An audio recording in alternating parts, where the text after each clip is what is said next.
இப்போ நாம் அஸ்தமாயையில் காரியமாயை, காலம், நியதி, கலையுத்தை, புருடன், அராகம் முதலிய தத்துவங்களை நமக்கு அனந்தவர் உற்பத்தி பண்ணுறாருமா. இந்த கலையன் என்ற தத்துவத்திலிருந்து அராக தத்துவத்தில், அதாவது இந்த மூணுத்துலேயே இருக்கார், மூணுமே அவருடைய கண்ட்ரோலில் தான் இருக்குது. அராகம்னா லீஸ்ட் இருக்கிறதுனால சொல்கிறேன். அந்த அராக தத்துவத்தில் இருக்கக்கூடிய சிங்கடருத்திரர் கலை என்கின்ற தத்துவத்திலிருந்து மூலப்பொருளை எடுத்துக்கிறார். அதான் மூல பிரகிருதின்னு போட்டிருக்கேன் பாருங்க. பிரகிருதிக்கு அது மூலம்னு அர்த்தம். பிரகிருதி மாயா போனதுக்கு அது மூலம். எனக்கு புரியுதுங்களா? அது எங்கே போய் முடியுது? அது நேரா மூல பிரகிருதியில கலையிலேருந்து எடுத்த மூலப்பொருள் எங்கே போய் முடியுது? சித்தத்துக்கு வருது இல்லையா? அதுதான் முதல்ல உற்பத்தி ஆகிற ஆன்ம தத்துவத்தில் முதல்ல வர தத்துவம் சித்தம். சித்தம் அப்படிங்கிறது உண்டாகுது. விளக்கம் புரியுது நான் சொல்றது? நல்லா பார்த்துங்க. காலம், நியதி, கலை, வித்தை, அராகம், புருடன் மேலே உள்ள காரியமாயை தவிர்த்து, ஏன்னா காரியமாயங்கிறது கீழே உள்ள தத்துவங்களுக்கு மூலம். அதனால காலத்திலிருந்து நீ புருடன் வரைக்கும் உள்ள தத்துவங்களை சேர்த்தீங்கன்னா கஞ்சுக சரீரம் அப்படின்னு அடுத்த சரீரம் உற்பத்தி ஆகிருக்கு. சைடில் மேலே காரண சரீரம்ங்கிறது சிவதத்துவங்கள் 5 உற்பத்தி ஆனது. சந்தேகமாம்மா? கஞ்சுக சரீரம் இதுக்கு கஞ்சுகம். கஞ்சுகம்னா சட்டைன்னு அர்த்தம். ஒன்றுன்னு அர்த்தம் சட்டை. கஞ்சுகம்னா சட்டை போட்டுக்கணும் மேலே. அதுதான் கஞ்சுகம். அந்த சட்டை உயிர் மேலே இன்னொரு சட்டை போத்திருக்கப்பட்டிருக்குன்னு அர்த்தம். அதான் புரியுதுங்களா? இப்போ மூலப்பிரகிருதி கலையிலிருந்து மூலப்பொருளை எடுத்திருக்காரு. அந்த மூலப்பொருளிலிருந்து முதல்ல உற்பத்தி ஆகிருக்கிற தத்துவம் என்ன? சித்தம் என்கிற தத்துவ உற்பத்தி ஆயிருக்கு. நல்லா தெரிஞ்சுக்கணும், முக்கியமான குறிப்பு இருக்கு இல்லை. அந்த மூலப்பொருளாக எப்படி அங்க சுத்தமாயானது அப்படியே இருந்து தத்துவமாக விரிஞ்சிருக்கோ, எந்த மாற்றமும் அடையில, மூலப்பொருளாக இருந்தது அப்படியே தத்துவமாக இருக்கு. அதே போல இங்க மூல பிரகிருதி என்கின்ற அந்த மூலப்பொருள் சித்தமாக இருக்கு. அதனால சித்தம் அப்படிங்கிறது ஒரு தத்துவமாக இருந்தாலும் அது என்னது தான்? அது மூல பிரகிருதியே தான், மூலப்பொருளையே தான். விளக்க முடியுதுல? அதனுடைய காரியமாயே நம்ம அதுக்குரிய மூலப்பொருளாக பார்த்துக்கிறோம். அதேமாதிரி கீழே உள்ள தத்துவங்களுக்கெல்லாம் சித்தம் என்பது மூலப்பொருளாக இருக்குது. சித்தத்தை ஒரு தத்துவமாகவும் எண்ணுமோ அதே சமயம் அது மூலப்பொருளாகவும் நிற்கும். இந்த காரியமாகி அந்த மூல பிரகிருதி என்பது தான் சித்தம். மூலப்பொருளாக பார்த்தீங்கன்னா மூல பிரகிருதி, தத்துவமாக என்னன்னீங்கன்னா அது சித்தம் என்று பச்சு வேண்டுவோம். இது வரைக்கும் புரியுதா? இந்த தத்துவத்தை யார் செயல்படுத்துகிறா? மூலப்பொருள் யார் எடுக்கிறா? ஸ்ரீகண்டருத்தர். அவர் தான் இங்கே இருக்கார். அராகத்திலிருந்து எடுத்து, கலை தத்துவத்திலிருந்து மூலப்பொருளை எடுத்து சித்தம் என்கின்ற தத்துவத்தை உண்டு பண்ணுறார். சித்தம் அப்படின்னு உண்டாயிடுச்சுனாலே உயிருக்கு குணசரீரம் அப்படின்னு ஒன்று வந்திருக்கு. ஆமாம், சித்தம்னு ஒன்று வந்துட்டுனாலே உயிருக்கு என்ன வந்திருக்கு? குணம் உண்டாக போகுதுன்னு அர்த்தம். வேறு ஒன்றும் இல்லை. இப்போ தான் உயிர், இப்போ உயிரெலாம் என்ன இருக்குங்க? இந்த தத்துவங்கள்லாம் கூட்டப்பட்ட உயிரெலாம் என்ன ஆகும்? உயிர் இருக்கு, அதுக்கு விழிப்பு வந்திருக்கு. விழிப்பு வந்த உடனே தான் யார் யார் எப்படி எப்படின்னு தெரியும். ஒருத்தவங்க யார் யார் எப்படி எப்படிங்கிறத எதை வச்சு தீர்மானிப்போம்? குணத்தை வச்சு தானே. அந்த குணம் உற்பத்தி ஆகுது, வெளிப்படுது. அப்போதான் குணசரீரம் உண்டாயிடுச்சு. விளக்கம் பார்த்தீங்களா? குணம் அப்போ தான் ஒவ்வொரு உயிருக்கும் தனித்தனி குணங்கள் இருக்க போகுது. எல்லாருக்கும் தனித்தனி குணம் இருந்தாலும் எல்லாம் ஒட்டுமொத்தத்தில் மூணுமே குணம் மூணு தான். தாமச குணம், ராஜச குணம், சாத்விக குணம்னு சொல்லுவோம். அது அப்புறம் பார்ப்போம். இப்போ சித்தத்திலிருந்து புத்தி என்கின்ற ஒரு தத்துவம் உண்டாகுது. புத்தியிலிருந்து அகங்காரம் என்கின்ற ஒரு தத்துவம் உண்டாகுது. அதான் அகங்காரம் எழுதியிருக்காங்க. அகங்காரம் என்பது மூணாக பிரியுது இல்லையா? தெரியுதா படத்தில்? என்ன போட்டிருக்காங்க?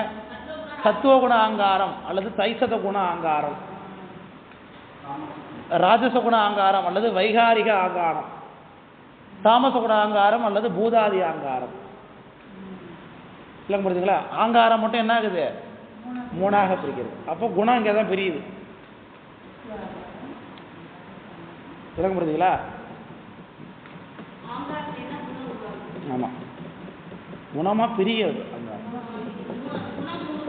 ஆமாம், அகங்காரம்னா என்னென்னா நான், எனது என்கின்ற எண்ணம் தான். அதை பின்னாடி சொல்கிறேன். 4 தத்துவ உற்பத்தி ஆனது பிறகு சொல்கிறேன். அதை இப்போதைக்கு தத்துவ உற்பத்தி மட்டும் பார்த்துக்குங்க. ஆங்காரத்திலேருந்து என்ன ஆகுது? மூணு வித ஆங்காரம் இருக்குது. ஆங்காரத்திலே 3 விதம். அங்கே தான் 3 குணம் இருக்குது. சத்துவ குணம், ராஜச குணம், தாமச குணம். அதுக்கு வேறு பேர் என்ன? தைசத வைகாரிக பூதாதி ஆங்காரம். இப்போ முதல்ல சத்துவ குண ஆங்காரத்திலேருந்து 2 வந்திருக்கு. மனம் அப்படின்னு ஒன்று வந்திருக்கு, ஞானேந்திரியங்கள் 5 அப்படின்னு ஒன்று வந்திருக்கு. ஆங்காரத்திலேருந்து தான் மனம் உற்பத்தி ஆகுது. அதோட இன்னொரு புள்ள யாரு? ஞானேந்திரியங்களாகி 5. அடுத்து பாருங்க, ராஜசகுண ஆங்காரத்திலேருந்து கண்மேந்திரியம் உண்டாயிருக்கு. கண்மேந்திரியங்கள் 5: வாய், கால், எருவாய், கை, கருவாய். அடுத்து பாருங்க, தாமசகுண ஆங்காரத்திலிருந்து தன்மாத்திரைகள் 5, அதிலிருந்து மாபூதம் 5 இப்படி உற்பத்தி ஆயிருக்கு. சூக்கும சரீரம் தான் முதல்ல, அதுக்கப்புறம் தான் ஸ்தூல சரீரம். இதில் பாருங்க, குணசரீரம்ங்கிறது எதை சொன்னேன்? சித்தம் உண்டாயிடுச்சுனாலே குணசரீரம் வந்துருச்சு. ஏன்னா அங்கே குணம் உருவாகிறதுக்கு வாய்ப்பு வந்துருச்சு. இப்போ சித்தம், புத்தி, ஆங்காரம், மனம், இது 4 ஒரு கேட்டுக்கிறீங்க. இது 4த்துக்கு அந்தக்கரணம்னு பேர். அந்தக்கரணம், சித்தம், புத்தி, ஆங்காரம் தனித்தனி கட்டம் போட்டிருக்கேங்கிறதுனால தனித்தனி போட்டிருக்குன்னு நினச்சக்கூடாது. சித்தம், புத்தி, ஆங்காரம், மனம் 4 என்னது? அந்தக்கரணங்கள்னு பேர். உளவியல் விஷயம், மனசு, மைண்ட் சம்மந்தப்பட்ட விஷயம். அதெல்லாம் தான் தனு, கரண, புவன, போகம் அப்படின்னு சொல்கிறோம் இல்லையா? கரணம் அப்படிங்கிறது அந்த கட்டங்கள் 4. புரியுதுங்களா? இதில் புத்தி, சித்தத்தை விட்டுருங்க. புத்தி, ஆங்காரம், மனம், ஞானேந்திரியம் மஞ்சக்கட்டம். அதில் லைட் மஞ்சம், டார்க் மஞ்சம் குணசரீரம். லைட்டு மஞ்சத்தை மட்டும் பாருங்கள், கீழே என்ன எழுதிருக்கு? சூக்ஷ்ம சரீரம்னு போட்டிருக்கு. சூக்ஷ்ம சரீரம், அதாவது சூக்ஷ்ம சரீரம் இது மட்டும்தான் அர்த்தம் இல்லை. இது எல்லாமே சேர்ந்த சூக்ஷ்ம சரீரம் தான். இதுலேருந்து இதுக்கு மேலே உள்ளது எல்லாமே குண சரீரம் தான். இதுலேருந்து இதுக்கு மேலே உள்ளது எல்லாமே சதிக சரீரம் தான். இதுக்கு மேலே உள்ளது எல்லாமே குணம். அதனால் இது மட்டும்தான் சதிக சரீரம். இது மட்டும் தான் போட்டு நினைச்சக்கூடாது. ஏன்னா உள்ளுக்குள்ள இதை போட்டுதான் இதை மேலே போட்டுருக்காங்க. விளங்குறீங்களா? அப்போ இந்த சதிக சரீரம்னாலே அதுக்குள்ள எதுவும் அடக்கம், வேதத்துவங்கள் வாங்கி அதுவும் அடக்கம் தான். அது சேர்த்தா தான் இது வேலை செய்யும். உள்ள போட்டிருக்கிறது தான் வெள்ளை வேலை செய்யும். காஃபி வெளியில் போடுறீங்க, உள்ளுக்குள்ள ஒரு வடிகட்டி மாரி போடுறீங்க. அது போட்டால் தானே வெளியில் ஊட்டினா தண்ணி ஊற்றினா காந்தி இறங்குது. வெளில உள்ள பாத்திரம் மட்டுமே வேலை செய்யுது, உள்ளுக்குள்ள தானே வேலை செய்கிறாரு. அது போல தான் உள்ள இருக்கிற கட்டிக சரீரம் அதோட சேர்ந்தது தான் காரண சரீரம். காரண சரீரத்தில் சேர்ந்தது தான் கட்டிக சரீரம். கட்டிக சரீரத்தில் சேர்ந்தது தான் சிஸ்டம். எப்படி இதெல்லாம் ஒரு சிஸ்டம் உண்டாச்சு, எல்லாம் சேர்ந்து தான் இங்கே இருக்கு. சிஸ்டம் உண்டாங்க. இது ஒரு தோல் போல வச்சு போயிட்டது. அதுக்கு அடுத்தது சூக்ஷ்ம சரீரம். சூக்ஷ்ம சரீரம் போது எல்லாருமே இருக்காங்க. புரியுதுங்களா? ஸ்தூல சரீரம் அப்படிங்கிறது என்ன இருக்காங்க? இந்த கண்மேந்திரியமும் தன்மாத்திரையும் இந்த ரோஸ் கட்டருக்கு போயிடும். இது மட்டும்தான் ஸ்தூல சரீரம். இப்போ ஸ்தூல சரீரம்னா இந்த சரீரத்துக்குள்ளே எல்லா தத்துவங்களும் செயல்பட்டு கொண்டு தான் இருக்கும். எல்லாரும் சேர்ந்தது தான் ஸ்தூல சரீரம். இப்போ செத்து போயிட்டாருன்னு வச்சுங்க, ஒருத்தர் இருப்பான், அவர் கீழே கருதி செய்யாங்க. அப்போ அங்கே என்ன மட்டும் தான் இருக்கும்?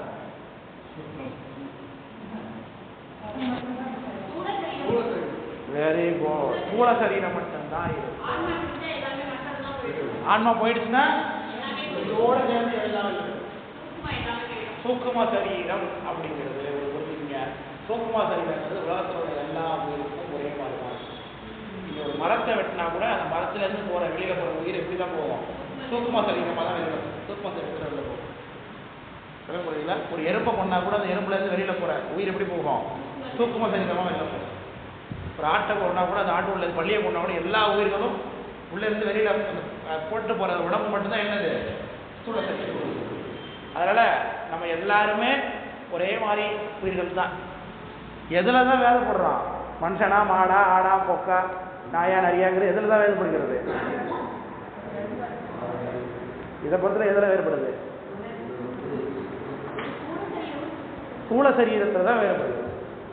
ஒரு உயிரானது மனிதனாக பிறந்திருக்கா, மாடாக பிறந்திருக்கான்னு எதை வச்சு தீர்மானிக்கிறீங்க? உடம்பு வச்சு தானே. உடம்புல என்ன கருவி இருக்கோ அது தவிர அது மாடாவோ ஆடாவோ செயல்படும். மற்றபடி எல்லா உயிர்களுக்கும் என்ன பொதுவா மரத்தினை வெட்டினாவோட வெளியில் போகிற உயிரிங்கிறது எப்படி போகும்? சூக்கும சரீரமாக தான் போகும். சூக்குஷ்ம சரீரமாக வெளியில் போகிற உயிர் தான்.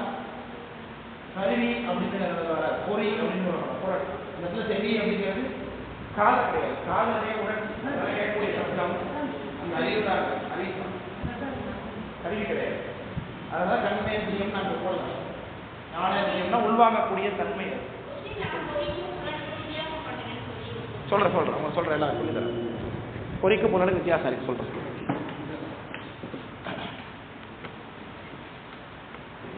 அதனால ஆக்சுவலாக தத்துவத்திலேயே அதில் கொஞ்சம் சேஞ்சஸ் இருக்கு. அது என்னமோ அது இருக்கு. ஆனால் படம் அப்படி தான் இருக்கு. பார்ப்பேன் சொல்லுங்க. என்னது படிங்க என்னென்ன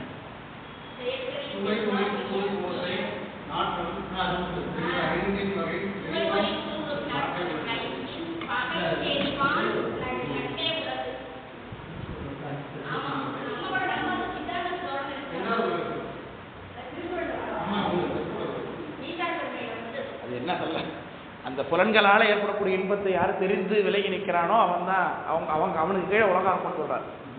அப்போ துறவிக்கு எதுனா நம்ம சன்னியானத்தை கும்பிடுறோம், அவங்க எல்லாத்தையும் வென்றிருக்கிறாங்க அப்படிங்கிறனால அவங்க வணங்குறோம், அவங்க வழியில் அப்படி சொல்கிறாங்க. ரைட். இப்போ சித்தம் புத்தி அகங்காரம் மனம் இது நாளும் என்ன சொன்னோம்? அந்தக்கரணம் சொல்கிறோம். இந்த நாளத்துக்கு என்ன வேலை அப்படின்னா, நாளும் ஒரே ஆள் தான். அதான் புரியும். வேலை செய்கிறத பொறுத்து தான் வேறு வேலை ஒரே அக்னியானது எப்படி அடுப்பில் வைக்கும் போது சமைக்குது, விளக்கில் வச்சு விளக்குது,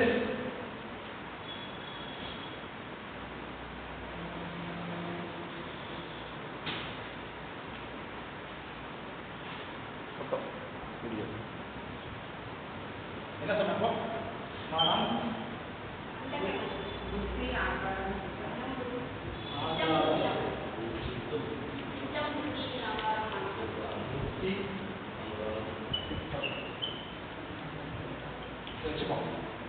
நாளும் ஒரே ஆள் தான். நாளும் ஒரே ஆள். ஆனால் 4 பேர் என்ன வேலை செய்கிறாங்கன்னா, இந்த மனமானுடைய வேலை எல்லாத்தையும் நம்ம முதல்ல பற்றுதல் வேலை.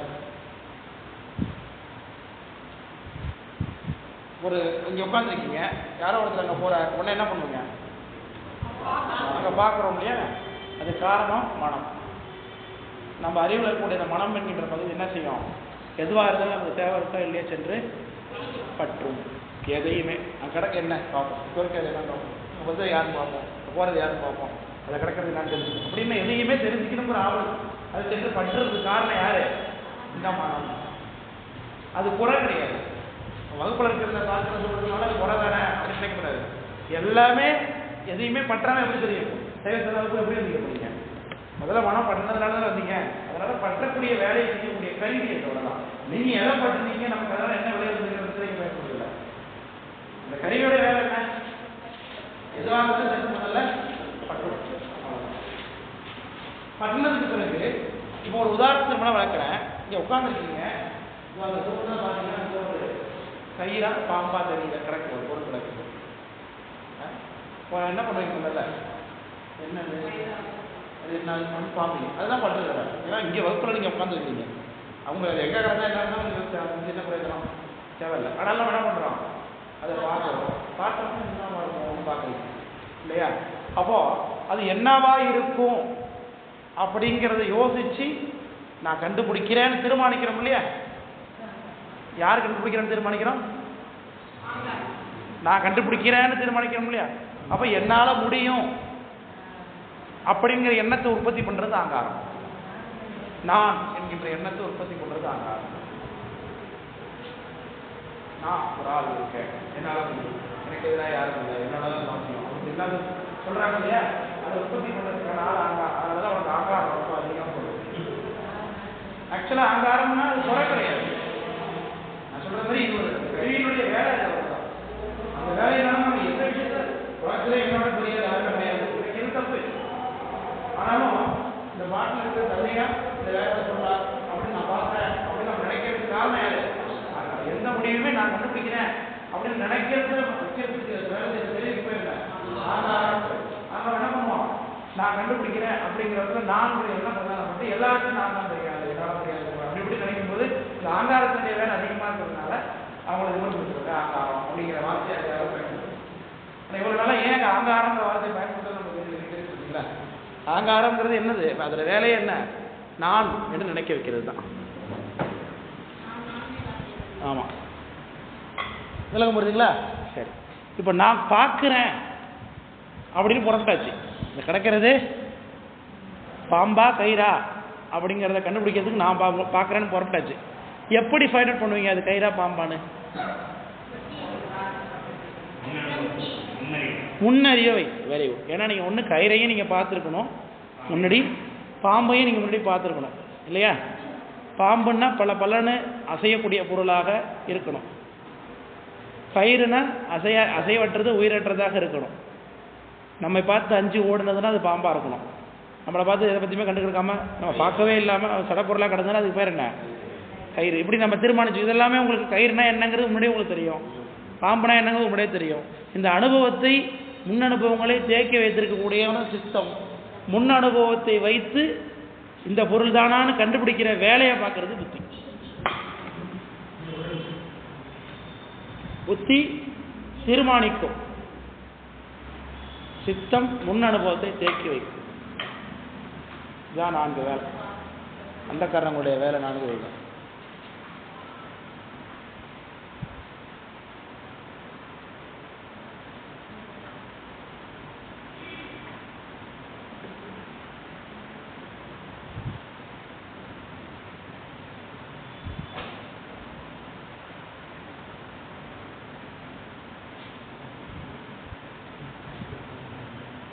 விளங்குச்சா? அதனாலும் இந்த காரணங்களால புரிஞ்சுதா? மனம் என்ன பண்ணும்? பற்றும். ஆங்காரம்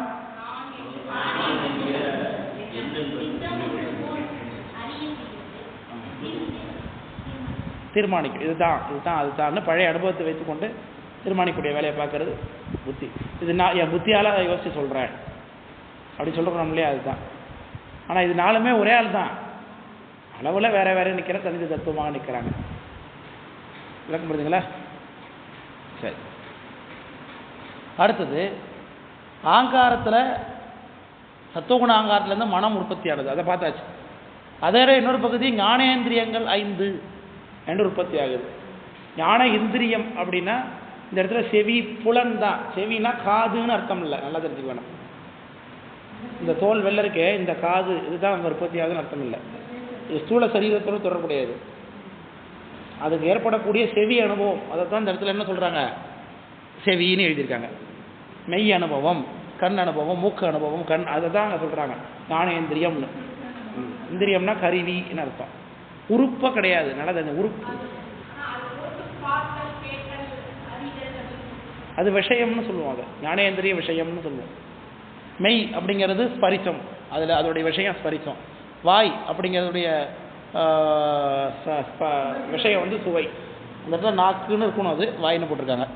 கண் அப்படிங்கிறதுக்குரிய விஷயம் பார்த்தல், ஒளி.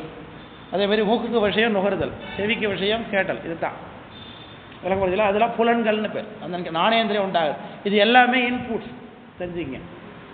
உயிருக்கு இன்புட்ஸ், காது உள்வாங்கும், மூக்கு மனத்தை ஒன்று வந்து பார்க்குது, கண்ணு பார்வையை உள்ள எடுக்குது, சுவையை டேஸ்ட் பண்ணி பார்க்கணும், தோளால் தொட்டு பார்த்தா நமக்கு தெரியுது. இன்புட்ஸும் கம்ப்யூட்டரில் இன்புட்ஸ் அவுட்புட்ஸ்ன்னு இருக்கும். கீபோர்டு, மைக்கு, இதெல்லாம் பார்த்து இது சிபியு, இதெல்லாம் இன்புட்ஸில் வந்துடும். சிபியு தான் ப்ராசஸரா, ரைட். கீபோர்டும் மவுஸு, கீபோர்டு, மவுஸு, மைக், இதெல்லாம் இன்புட்ஸ். அவுட்புட்ஸ் வரும்போது மானிட்டர் வரும், மானிட்டர், ஸ்பீக்கர், இதெல்லாம் அவுட்புட்ஸில் வந்துடும்.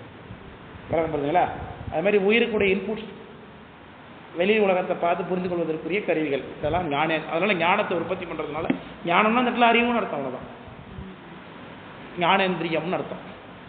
அடுத்தது கண்மேந்திரியங்கள், கண்மம்னா செயல்னு அர்த்தம். உயிர் செயல்படுவதற்குரிய கருவிகள் இதெல்லாம். கண்மேந்திரியம், கண்மம் வாய், அதுலேயும் வாய் இருக்காரு, இதுலேயும் வாய் இருக்காரு, என்னவா இருக்கும்? Very good. நாக்கு 2 வேலை பார்க்குறாரு இல்லையா? நாக்கு டேஸ்ட்டும் பார்ப்பாரு, பேசவும் செய்வார். பேசுறதுங்கிறது நம்மள்டேருந்து வெளில வரக்கூடிய கருத்து தானே, அது அவுட்புட்ஸ்னு வச்சுக்கோங்க. கால் கை நம்முடைய செயல்பாடு வெளியில் தெரியாது. கால் கை. எருவாய் கருவாயின்னு இருக்கும். எருவாய் அப்படிங்கிறது கழிவு உறுப்பு, கருவாய்ங்கிறது ஜனன உறுப்பு. இது கண்மேந்திரியம்.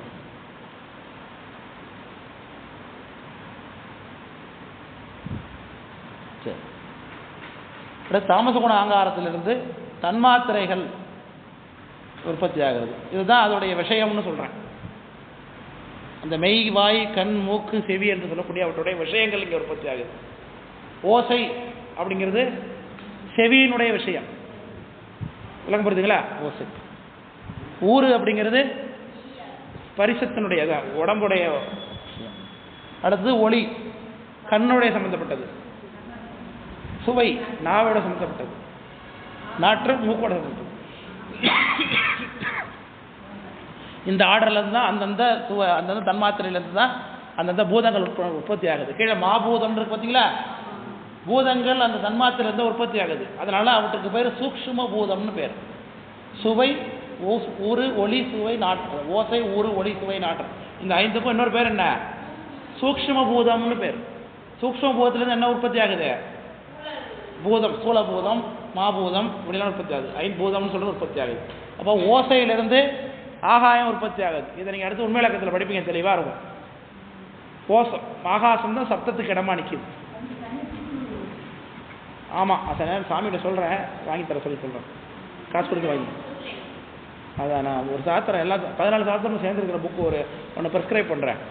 சாமிகிட்ட பேசுகிறேன், அவங்கள்ட்ட வாங்கிப்போம். எல்லோரும் வாங்கிக்கங்க. 200 வருது அந்த புக்கு. நான் 14 சாஸ்திரமும் அதில் இருக்குது. ஆதீனத்தில் போடலாங்க, ஒரே இடம் போடுறாங்க. அது இப்போ பதிப்பு இல்லை, வேற ஒரு இடத்துல நல்ல பதிப்பு ஒன்று இருக்குது. அதை நான் ப்ரிஸ்கிரைப் பண்ணுறேன் சாமிகிட்ட. அவங்க ஒத்துக்கிறாங்களான்னு பார்ப்போம். அதுக்கு பிறகு வாங்கலாமா இல்லை வேறு இடத்துல வாங்கலாமான்னு சொல்கிறேன். அது அடுத்த மாதத்துக்குள்ளே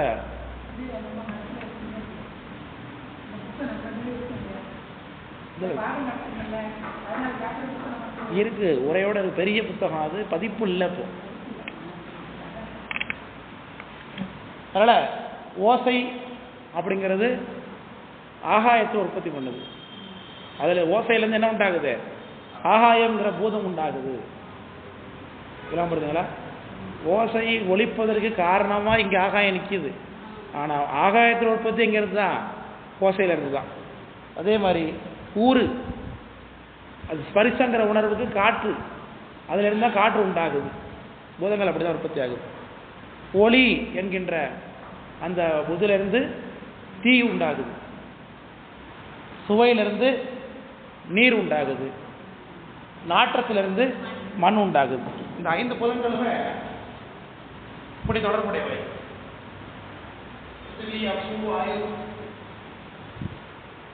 அக்னி, வாயு, ஆகாசம் சொல்லுவாங்க. அதை ஓசையில் இருந்தது ஊறு உண்டாகும். ஊரிலிருந்து ஒளி உண்டாகும். ஒளியிலிருந்து சுவை உண்டாகுது. சுவையிலிருந்து மனம் அல்லது நாட்டம் உண்டாகுது. இந்த ஆழ்வு தான் இது உற்பத்தி ஆகும். அதே மாதிரி தான் இந்த ஓசையிலிருந்து யார் உற்பத்தி ஆகிறார்? ஆகாயம். ஆகாயத்திலிருந்து காற்று உண்டாகுது. இப்படி நீங்கள் பார்த்துக்கலாம், இப்படி பார்த்துக்கலாம். அதே மாதிரி ஒளியிலிருந்து தீ உண்டாகுது. காற்றுலேருந்து தான் நெருப்பு உண்டாகுது. காற்று நெருப்பு சம்மந்தப்பட்டிருக்கா இல்லையா? பார்த்தாலே தெரியும். அதே மாதிரி தீயிலிருந்து தான் நீர் உண்டாகுது. நீரிலிருந்து தான் மண் உண்டாகுது. இதுதான் ஆர்டர். முதல் உற்பத்தி ஆகுது. பிருத்திவி, அப்பு, தேயு, வாயு, ஆகாசம்னு சொல்லுவாங்க வடமொழியில் சொல்லும்போது. பிருத்திவி தான் மண், அப்புனா நீர். அப்பார் தடையப்பன் பாடுறாலே எப்படி சொல்லுவான். அப்புலிங்கம் அப்படின்னா எங்க இருக்க? அப்புலிங்கம். தீ, காற்று, ஆகாயம், இப்படிதான் அந்த பூதங்கள், இப்படிதான் பூதங்கள் உண்டாங்க. இந்த பூதங்களுடைய கொலாபரேஷன் அனைத்து தத்துவங்கள் சேர்ந்தது தான் இந்த உடம்பு. இப்போ பூதங்கள் தான் உண்டாயிருக்குங்க, உடம்புல நேரடியாக உண்டாயில்லை. உடம்பு உற்பத்தி ஆகிறதுக்கு இன்னும் சில கருவிகள் இருக்கு, இதெல்லாம் இதில் சேர்ந்தது தான். இப்போ 36 வந்திருக்கு, 36 கருவிகள் முதல்ல உற்பத்தி பண்ணியிருக்காரு சாமி. இதோடு சம்மந்தப்பட்டது தான் 96 கருவிகளோடு கூடியது இந்த உடம்பு.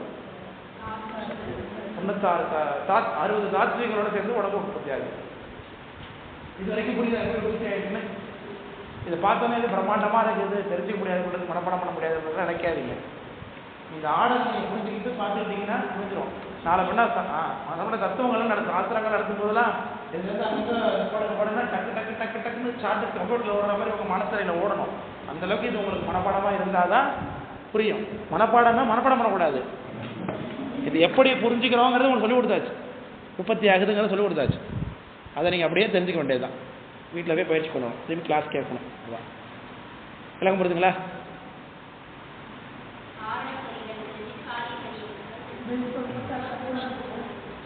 ஆமாம், உடம்பு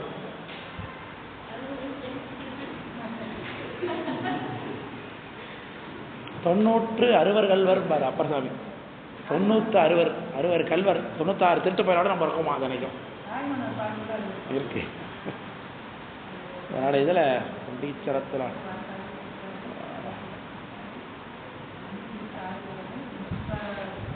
அப்படின்னு சொல்லுகிறார். இப்போ 36 தத்துவங்கள் கணக்கு வருதா எண்ணி பாருங்க.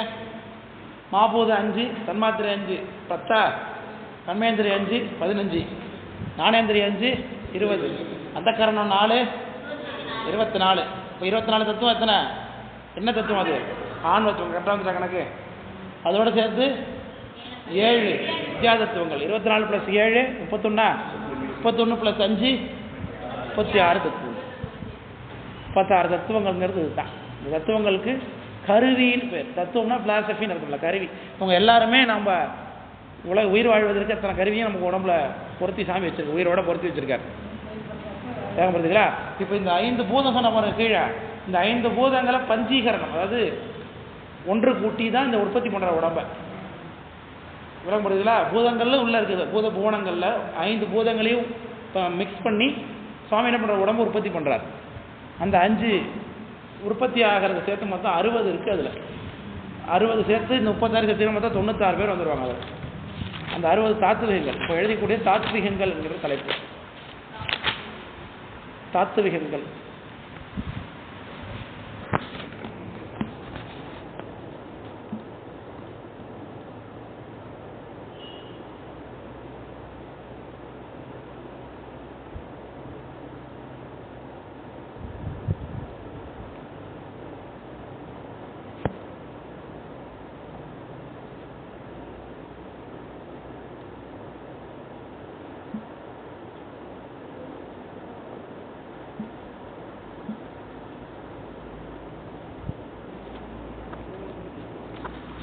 சரி. முதல்ல மண் கீழே இருந்து பார்ப்போம்.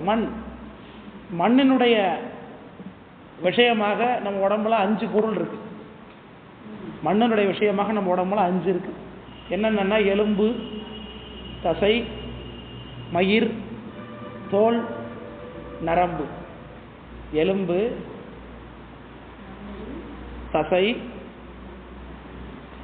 மயிர், தோல், நரம்பு. இந்த 5ம் மண் விஷயமாக உடம்புல இருக்கு. 5ன்னு கணக்கு வச்சுங்க. என்ன கிடைச்சது? டேலி பண்ணணும். எல்லாம் டேலி படி எத்தனை வரணும்? இதில் 60 வரணும், கூட்டி பார்த்தா 96 வரணும். சரி. அடுத்தது நீருடைய சம்பந்தமாக நம்ம உடம்புல 5 பேர் இருக்காங்க. சிறுநீர், ரத்தம், சிலேத்துமம். அதான் சிலேத்துமம்னா சளி. ஊரில் கிராமப்புறங்கள்லாம் கடைசி நேரத்தில் இழுக்கும். அதான் கமான். அதை சேத்துமை இழுக்குது, சேட்டுமை இழுக்குதும்பாங்க ஊர்லலாம் ஜனங்க. சளி அடைக்கும் வந்து மேலே, சேட்டுமை இழுக்குதும்பாங்க. அதான் சிலேத்துமம் இழுக்குது அர்த்தம். அது தத்துவ வார்த்தையை ஜனங்க பயன்படுத்துகிறாங்க பாருங்க. அப்படி சிலேத்துமம், சிலேத்துமம். வியர்வை சுக்ல ஸ்ரோணிதம்.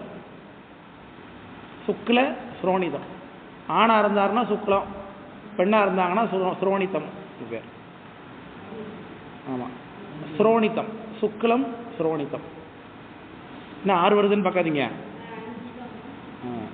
சிறுநீர், ரத்தம், சிலேத்துமம், வியர்வை, சுக்ல ஸ்ரோணித்தம். ஸ்ரோணித்தம்னா பெண்ணுடைய இனப்பெருக்க திரவம்னு அர்த்தம். அதான் அதான் நீர் சம்பந்தமான விஷயம் தானே, உடம்புல தானே இருக்குது எல்லாமே சொல்றாங்க. அதான் அடுத்தது நெருப்பு சம்பந்தமாக உடம்புல 5 பேர் இருக்காங்க. ஹிருதய சூடு, இதயத்தில் இருக்கக்கூடிய அக்னி, ஹிருதயா அக்னி. இதய சூடுன்னு எழுதிக்கிங்க. இதயத்தில் இருக்கக்கூடிய சூடு, இதயத்தில் சூடு. சாமி இதயத்தில் சூடு இருக்கும், அதனால இதயம் துடிக்குது. நள்ளிரளவில் நட்டம் பகின்ற ஆடும் நாதனைனா நம்ம தூங்கிட்டு இருக்கும்போது அவர் துடிச்சிக்கிட்டே இருக்காரு இல்லையா. அப்புறம் வயிற்று சூடு, வயிற்றில் அக்னி இருக்கு எல்லாருக்கும். அதான் HCl இன்னைக்கு கவர்மெண்ட் இன்னைக்கு சயின்ஸில் கண்டுபிடிச்சி சொல்கிறான். அதை அதுதானே உணவை எரிக்குது, எரிச்சு வயிற்றில் சூடு, உணவை செரிக்கிறதுக்குரிய சூடு. அடுத்தது கண்ணில் உள்ள தீ, கண்ணில் ஒரு ஒளி இருக்கு, அதுதான் பார்வைக்கு காரணமாக இருக்கு. கண்ணில் சூடு, கண் சூடு, கண் தீன்னு எழுதிக்கு.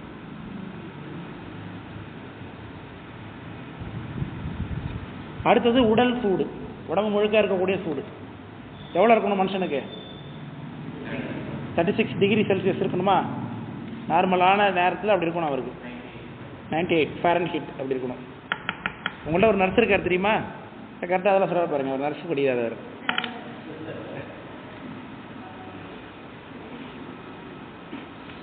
சரி, இன்னொன்று மிச்சம் இருக்கா?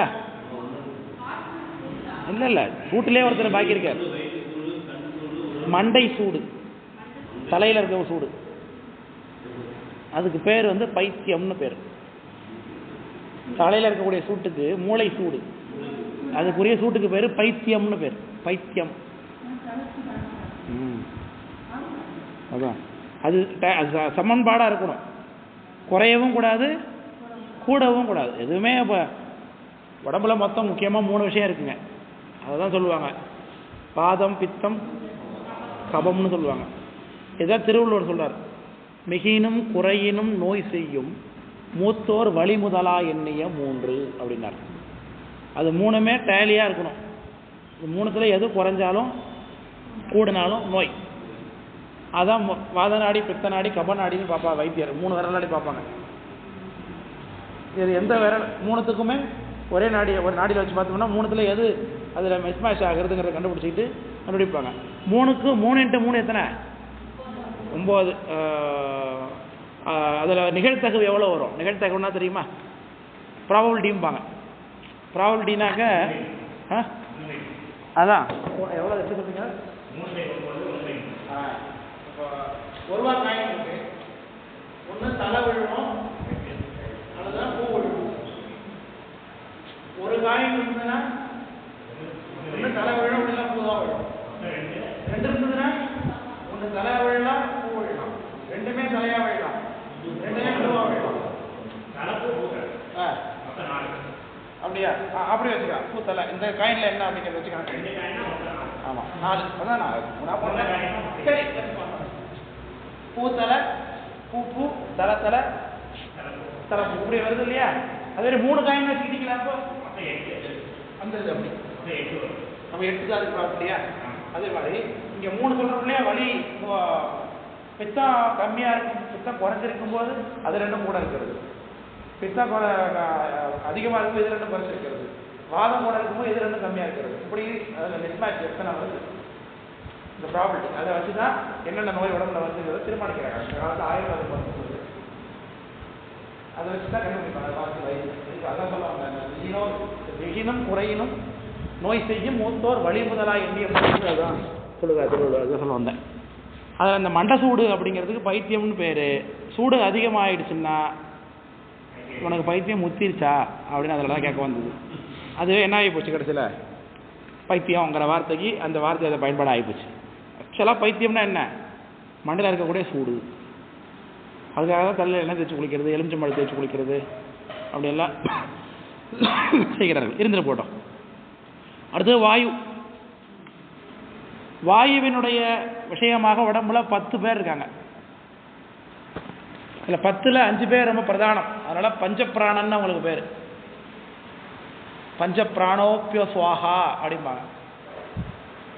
மத்தியான சாப்பாடு சாப்பிடும்போது சார் அடியார் கூட உட்காந்து சாப்பிட்டோம்னா என்ன பண்ணுவாங்க பார்த்துருக்கீங்களா? அடியார் கூட உட்காந்து சாப்பிட்டோம்னா சாப்பாடு வச்ச உடனே சாப்பிட்றதுக்கு முன்னாடி அவங்க என்ன செய்வாங்க? பஞ்சபுராணம் பாடுறதுலாம் இல்லை, கையில் தண்ணியை வச்சு அப்படி செய்கிறாங்கல்ல. அப்போ என்ன செய்கிறேன்னு கேட்டு பாருங்கள். மேக்ஸிமம் பல பேருக்கு தெரியாது. ஏன்னா பார்த்தவங்க இப்படி செஞ்சு செய்கிறாங்கிறத நம்மளும் அதை செய்வோம் அப்படின்னு சொல்லிட்டு இருப்பாங்க. அது என்ன செய்ய வேண்டும்னா பஞ்ச பிராணோப்பிய சுவாகா அப்படின்னு சொல்லி அந்த மந்திரத்தை சொல்லி பஞ்ச பிராணங்கள் மூலமாக தான் அதை நிவேதிக்க வேண்டும். விளக்கம் புரியுதுங்களா? அப்போ பஞ்ச பிராணம் அப்படிங்கிறது இங்கே என்னென்ன அப்படின்னாக்க பிராணன், உதானன், பிராணன், பிராணன், உதானன், உதானன், உதானன், அபானன், அபானன், சமானன்,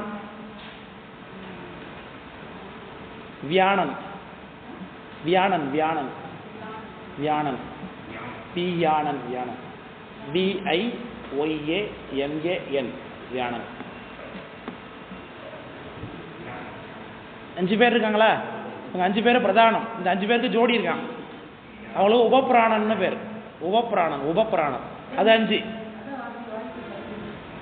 சேர்த்தா 10. ரசவாயு அதில் முதல்ல 5 பேர் பிரதானம். அவங்களுக்கு உபப்பிராணன் 5 பேர், சேர்த்தா 10. உபப்பிராணன் 5 பேர். நாகன், நாகன், கூர்மன், கூர்மன், கூர்மன், நாகன், கூர்மன், கிருகரன், கிருகிருன்னு வருதுங்கிறோம்ல அந்த கிருகரன், தேவதத்தன், தேவதத்தன், தனஞ்சயன்,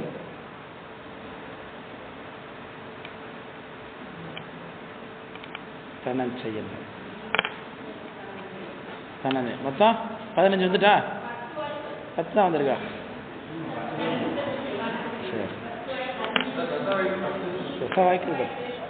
அம்மா என்னமோ தனியாக கணக்கு சொல்லிட்டு இருக்காங்க. அதெல்லாம் விடுங்க. இப்போ நான் உங்கள்கிட்ட வாயு பத்திரம் கேட்டுட்ருக்கேன். வந்துட்டுல சந்தோஷம். 10 பேருடைய வேலை என்ன? பிராணன் அப்படிங்கிறவர் இதயத்திலிருந்து மூக்கு வரைக்கும் ஓடிட்டு இருப்பார். அவருடைய மூச்சை பார்த்துப்பார். அவர் பிராணன் அப்படின்னு முக்கியமான ஆள்.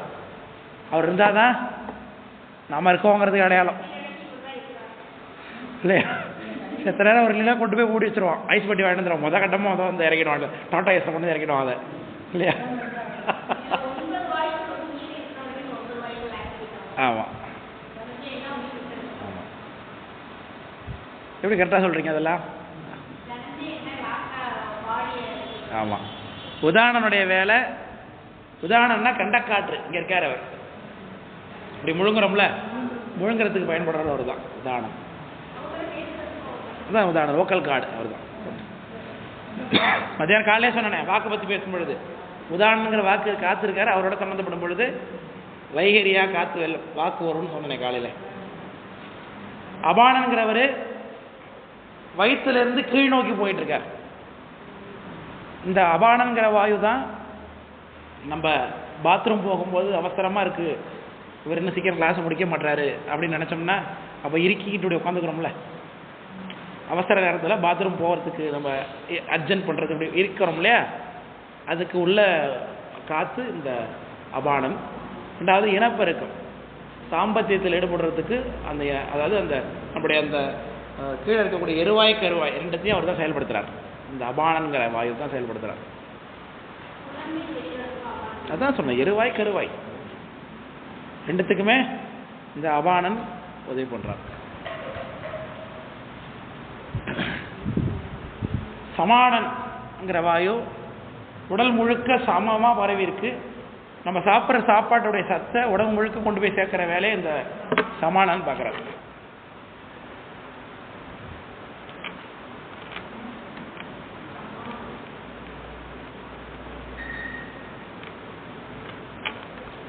வியாழன் அப்படிங்கிறவருக்கும் உடம்பு முழுக்க வியாபிச்சிருக்கார். இவர் நம்மளுடைய யாராவது ஸ்பரிசம் பண்ணால் நம்ம தெரிஞ்சுக்கிறதுக்கு பயன்படுறார்.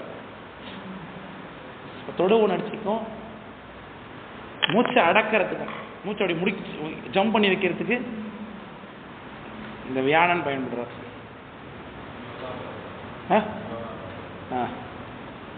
அடுத்து நாகன் வாந்தி, கண் பார்வை, முக்கல், முனகல் இதுக்கெல்லாம் அவர் தான் பயன்படுறார். நாகனுடைய வேலை வாந்தி, கண் பார்வை, முக்கிறதுக்கு, முனகிறதுக்கு இதெல்லாம் அப்படின்னு ஜம்ப் பண்றோம் இல்லையா. கூர்மன் கண்ணை இமைக்கிறதுக்கு பயன்படுறாரு. கூர்மன் சிரிக்கிறதுக்கு, அழகா இருக்கிற முகம் அழகா காமிக்கிறதுக்குலாம் இந்த கூர்மன்கிற வாயு தான் காரணம். கிருஹரன் இவர் தும்மல் உண்டு பண்றதுக்கு ஒரு வேகமா 200 கிலோமீட்டர் ஸ்பீடு வருது. இந்த கண்ணை தும்மும்போது காற்று உடம்புல இருந்து எவ்வளோ ஸ்பீடில் வரும் வெளில? 200 கிலோமீட்டர் ஸ்பீடில் வெளில வரும். அதாவது நீங்கள் தும்முற இந்த காற்று இந்த உள்ளே இருந்து புறப்பட்டு இந்த இடத்த கிராஸ் பண்ணி வருது போது ஸ்பீடு எவ்வளவு? 200 கிலோமீட்டராம். அப்போ என்ன அர்த்தம்? அந்த ஸ்பீட்லேயே ட்ராவல் பண்ணால் 1 மணி நேரத்தில் அந்த காற்று இங்கேருந்து 200 கிலோமீட்டர் தாண்டியாக தான் நிற்கும் அப்படின்னு அர்த்தம். எதற்கு கடவுள் அப்படி ஏற்பாடு பண்ணியிருக்காரு? நம்ம உடம்புல எந்த துருப்பும் தூசி இந்த உப்புக்கொழியாக வெளில உள்ளே போயிடக்கூடாதுங்கிறதுக்காக சாமி இப்படி வச்சிருக்காரு ஏற்பாடு. நம்ம என்ன கருணை பார்த்தீங்களா சாமி. அடுத்து தேவதத்தன் கொட்டாய் விடுறதுக்கும் விக்கல் வரத்துக்கும். கொட்டாய் விடும்போது யார் தான் இருக்கார்?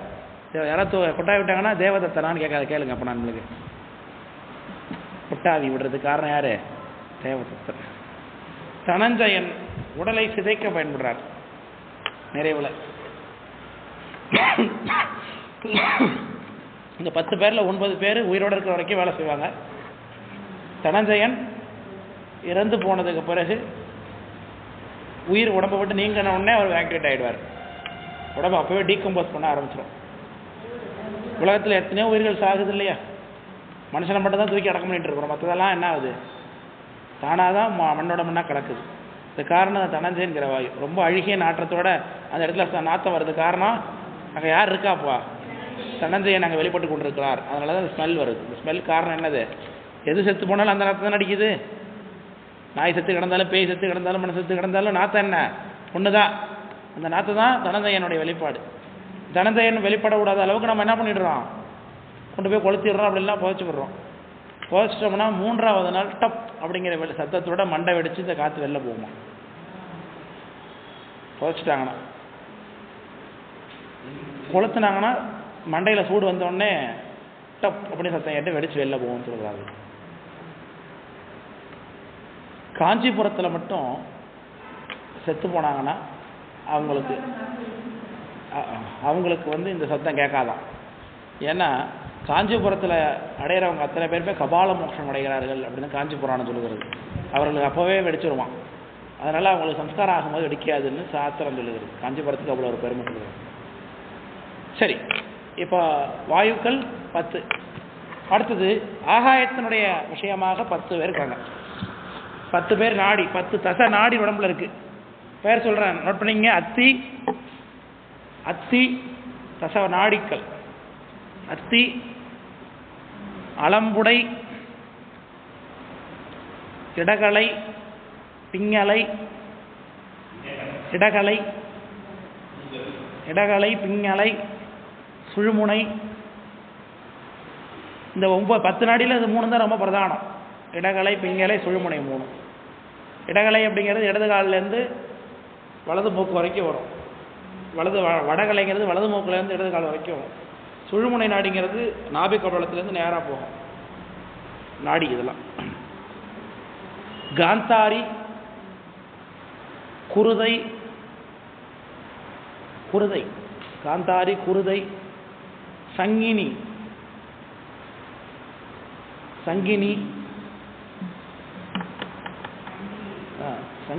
மங்கினி கதவை தேர பாட்டு வருதுல்ல, சங்கினி தான். சங்கினி, சிறுவை,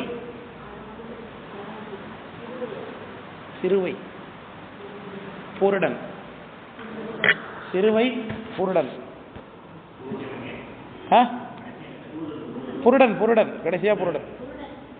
புருடன் இது வேற, இதுதான் நாடியாச்சு.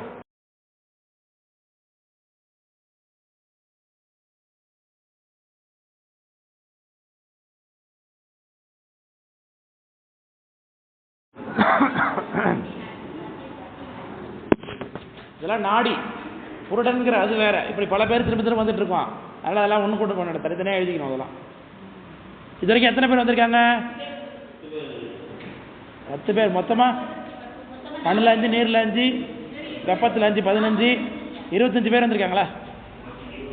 35, 35 பேர் வந்திருப்பாங்களே.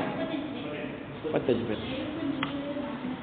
கண்மேந்திரிய விஷயம் 5 அப்படின்னு எழுதுங்க. அப்போ கண்மேந்திரியங்க எழுதியிருக்கோம் இல்லையா? இந்த கண்மேந்திரியங்களுடைய விஷயங்கள் 5 என்னென்ன நான் எழுதுறேன் சொல்றேன். வாய் அப்படின்னு எழுதி அதுக்கு நேரம் என்ன எழுதணும்? வாய். இங்க இடத்துல கண்மேந்திரியத்தில் வாய்க்கு பேர் என்னது? என்ன பேசுறது தானே, பேச்சு. வாக்குன்னு எழுதுங்க. வாக்கு. வாக்கு விஷயம் 5 வாக்கு.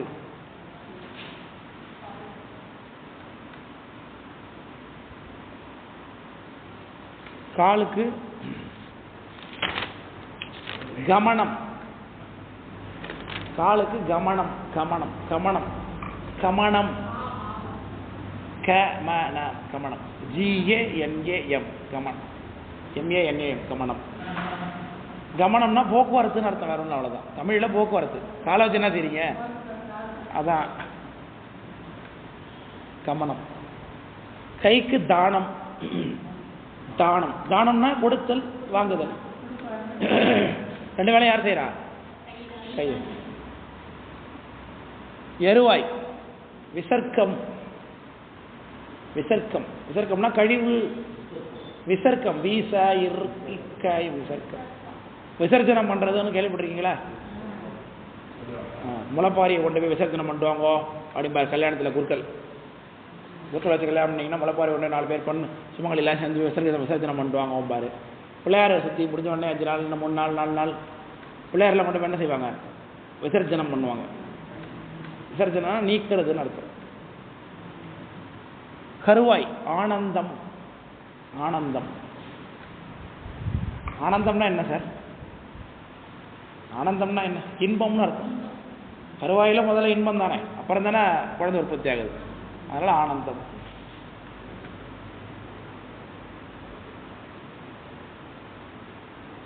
இதெல்லாம் கண்மேந்திரிய விஷயம். கண்மேந்திரியம் இல்லை, தெரிஞ்சுக்கணும்.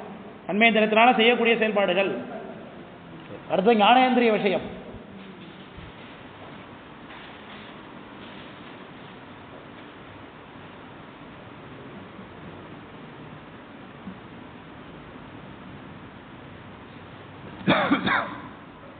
இந்த ஆர்டரில் எழுதுங்க. அங்கே ஆர்டர் மாதிரி இருக்கு. மெய்வாய் கண் மூக்கு செவின்னு போட்டிருக்கு. முதல்ல அங்கே வந்து எதுலையுமே இந்த ஆர்டரில் தான் வரணும். செவி தான் ஃபர்ஸ்ட் வரணும். ஏன்னா ஓசை தான் முதல்ல, அகாயம் தான் முதல்ல. அதேமாதிரி அங்கேயும் ஓசை தான் முதல்ல வரணும். இங்கே அந்த இடத்துல மட்டும் ஆர்டர் மாதிரி இருக்கு. நீங்கள் சொல்லும் போது ஆர்டர் எழுதிங்க.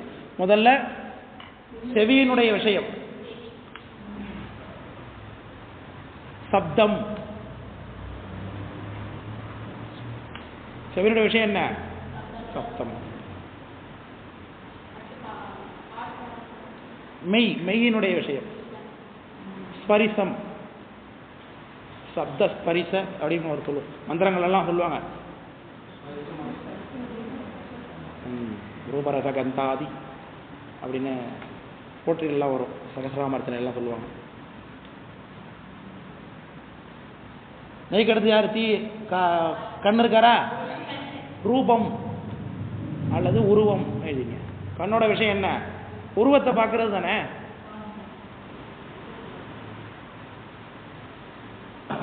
அடுத்து சுவை. நாக்குடைய வேலை. அப்போ அது சுவைக்கு ரசம்னு பேர். ரசம்.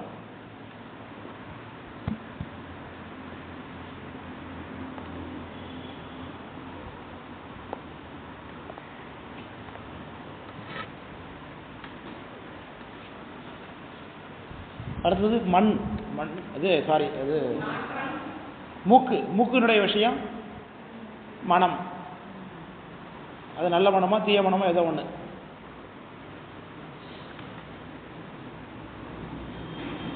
இது வரைக்கும் எத்தனை பேர் வந்திருக்காங்க? 45.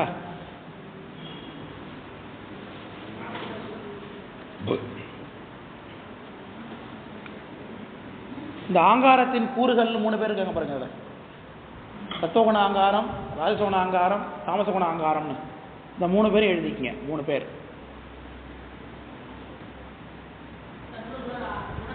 அது தத்துவத்தில் என்ன தெரிஞ்சா கட்டம் மட்டும்தான் தத்துவம். கட்டத்துக்கு இடையில விஷயங்கள்லாம் இருக்குது எல்லாத்துலேயுமே. அவற்றெல்லாம் நம்ம எண்ணல. இதில் இங்கே சத்துவகுண ஆங்காரம், ராஜசகுண ஆங்காரம், தாமசகுண ஆங்காரம் 3 இருக்கு பாருங்க. இந்த 3மே இதில் என்ன கவுண்டில் வந்துடும், தாத்விக கவுண்டில் வருது.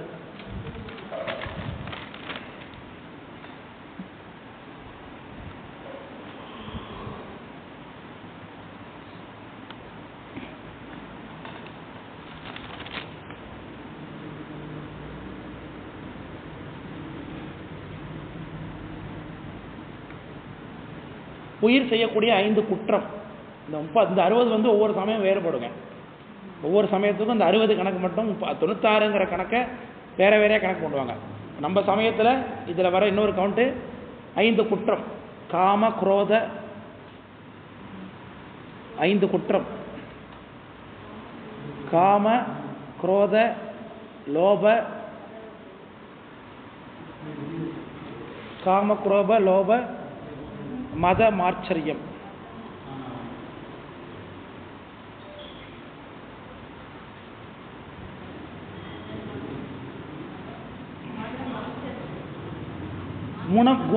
மூன்று குணம். அடுத்து 3 குணம். 3 குணம். அடுத்து 3 குணம். மேலே 3 ஆங்காரம் தான் பார்த்துருக்குறோம். ஆங்காரத்துறை விரிவு தான் 3 குணத்தோடு சம்மந்தப்பட்டது. குணம் அப்படிங்கிறது எங்கே உற்பத்தி ஆகிருக்கு? சித்தத்துக்கு முன்னாடி உற்பத்தி ஆகிருக்கு குணம். ஆங்காரம் 3ஆக பிரியுது. எதோட சம்மந்தப்பட்டு? குணத்தோடு சம்மந்தப்பட்டு. அப்போ குணத்தில் அடிப்படையில் என்ன இருக்குது? 3 இருக்குது. ராஜச குணம், தாமச குணம், சாத்விக குணம் அப்படின்னு அதை எழுதிக்கிங்க. 3 குணம். பேனா காலியாகிட்ட கேட்டால் தந்துருக்க போகிறேன். எங்கள் பேனா வச்சு பேனா காலியாக எழுதி படிக்கிறீங்க அப்படி.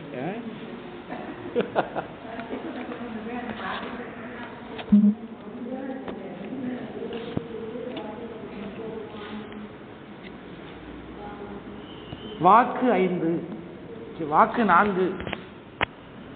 வாக்கு 4 என்னென்ன? வாக்கு 4 சொல்லுங்க பார்ப்போம். Very good, very good, very good, very good. காலைல படிச்சு டக்குன்னு சொல்லிட்டாங்க பாருங்க. 4 வாக்குகள் என்னென்ன? காலைல பார்த்தோமே. தூக்குமை வாக்கு, பைசந்தி வாக்கு, மத்தியமை வாக்கு, வைகரி வாக்கு. 4.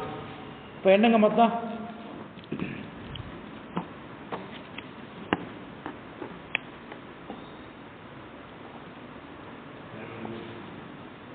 6 வந்துட்டா? மண் 5, நீர் 5, நெருப்பு 5, 15, வாயு 10, 25, ஆகாயம் 10, 35, தன்மேந்திரிய விஷயம் நானேந்திரிய விஷயம் 10, 45, அகங்காரத்துடைய கூறு 3, 48, குற்றம் 5, 53, குணம் ஒரு 3, 56, வாக்கு 4, 60 டேலி ஆகிட்டு. 60 + 36 96. இந்த 96 தான் உடம்புன்னு நம்ம சொல்லிக் கொண்டோம். இந்த உலகம்னு சொல்லிக் கொண்டோம். சேர்ந்தது தான். இதுதான் அப்பர் சாமி பாடுறாங்க. துருத்தியாம் குரம்பை தன்னுள் 90 அறுவர் நின்று வருத்திதான் தருகை விருத்திதான் தருகை என்று வேதனை பலவும் செய்ய பருத்தியால் வல்லவாறு வந்து வந்து அடைய நின்ற அருத்தியார்க்கு அன்பர் போலும் அதிகை வீரட்டனாரே. அதிகவீரட்டானதை வரல. இப்படி 90 பேர் இந்த துருத்தி ஆகிய, துருத்தினா சின்ன வீடுன்னு அர்த்தம். அது வீட்டுக்குள்ளே 96 பேரோட நான் குடியிருக்கேங்கிறார். இந்த 96 பேரும் என்கிட்ட 96 விதமான விஷயங்களை என்கிட்ட விரும்புகிறான். அவ்வளோ பேருக்கு நான் நல்லது, இந்த உடம்பு அவ்வளோ விரும்புது இல்லையா? அவ்வளோட்டையும் நான் சரி பண்ண விரும்பி நான் தான் இழைச்சி போகிறேன், 96 பேர்லேருந்து என்னை நீக்கிடுங்க சாமின்னு விரும்புகிறார். இந்த உடம்புலேருந்து என்னை நீக்குங்கிறார். 96 இதுதான் மாயை என்கிற தலைப்பு இன்றைக்கு நீங்கள் பார்த்துது விளக்கம் புரியுதுங்களா? இந்த 5 உடம்பு சொல்லியிருக்கோம் இல்லையா, இந்த 5 உடம்புக்கும் 5 தமிழ் பேர் வடமொழி பேர் உண்டு. முதல்ல வருது பாருங்க, காரண சரீரம். அதுக்கு ஆனந்தமய கோஷம்னு பேர். காரண சரீரத்துக்கு ஆனந்தமய கோஷம்.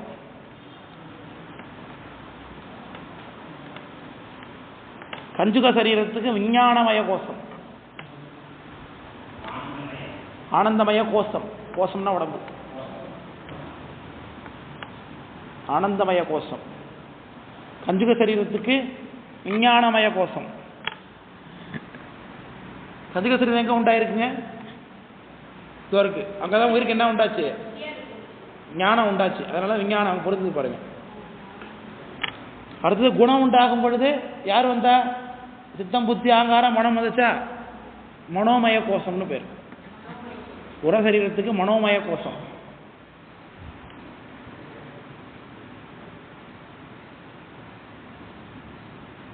சூக்ஷ்ம சரீரத்துக்கு பிராணமய கோஷம்னு பேர். பிராணமயம் அது வாயு சரீரம் கிட்டத்தட்ட. பிராணமய கோஷம்.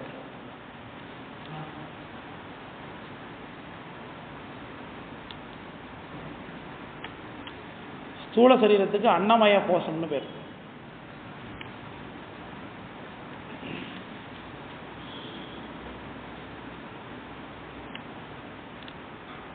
ஸ்தூல சரீரத்துக்கு அன்னமய கோஷம். இது எல்லாமே தத்துவங்கள். இதுவே உடம்பு தான் கோயில், கோயில் தான் உடம்பு இல்லையா? மானுடர் யாக்கை வடிவே சிதம்பரம் அப்படின்னு பாடுறோம். ஆமாம், மானுடர் யாக்கை வடிவே சிதம்பரம் அப்படின்னு சொல்கிறார் இல்லையா திருமூலர். ஒரு கோயில்னா அதில் மொத்தம் எத்தனை பிரகாரம் இருக்கும்? அந்த 5 பிரகாரம். அதுதான் அந்த 5 பிரகாரத்துக்குள்ளே யார் இருக்கா? சாமி இருக்கார்.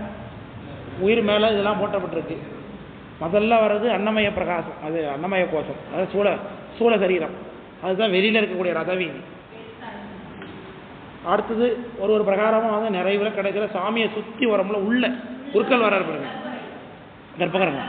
அதான் ஆனந்தமய கோஷம். விளக்குதுங்களா? முதல்ல உங்களுக்கு நீங்கள் நடத்த இந்த நோட்ஸை 20வது வருஷம் 1/12/2020 நோட்ஸை ப்ரிப்பேர் பண்ணியிருக்கேன். இந்த படத்தை நோட்டில் போட்டிருக்கேன் பாருங்க. எப்படி சென்னையில் இப்போ 4ஆம் ஆண்டு இந்த வருஷம் முடிச்சுட்டாங்க அவங்க பரீட்சை எழுதி.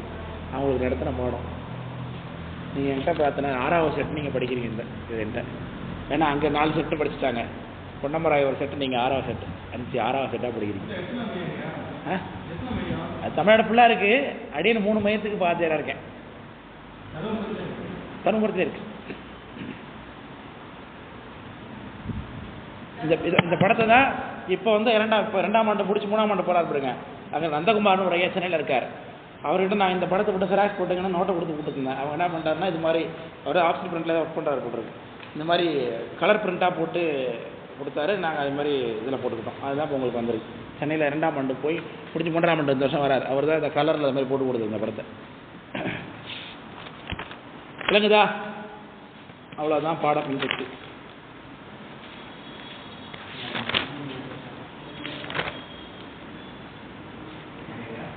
சொல்லுங்க.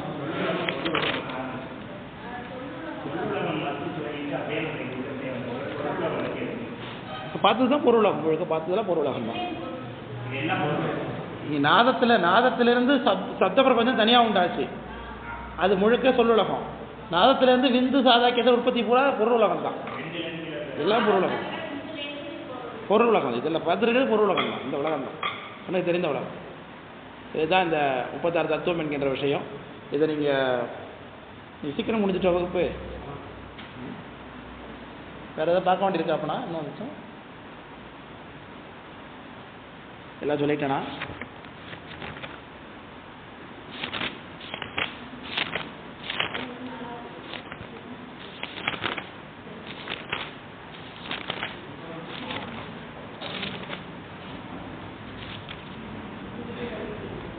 இன்னொரு செஷன் பார்க்கலாமா இல்லை கிளம்புறீங்களா? பார்க்கலாமா? வேறு புத்தகம்லாம் எடுத்துருக்கீங்களா? சாஸ்திர புத்தகம் திருவருட்பயன் மேலே ஏதாச்சும் வச்சுருக்கீங்களா? திருவருட்பயன் நோட்டு என்கிட்ட இருக்குது, பார்க்குறதுனா பார்க்கலாம். திருவருட்பயன் ஆரம்பிச்சிருவோமா? முடிச்சு திருவருட்பயன் ஆரம்பிச்சிருவோமா?